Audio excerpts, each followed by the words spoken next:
Selle 2 kuu jooksul, mil poodi pidasime, kohtasime igasugust rahvast.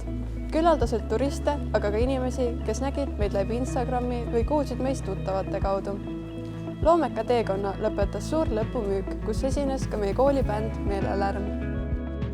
Oma poes müüsime me Instagrami butiigi Üksiksokk teisel ringil olevaid riideid ja õpilasfirma Heaodu eeterlikest õlidest tehtud õhuvärskendeid ja käsitööseepe.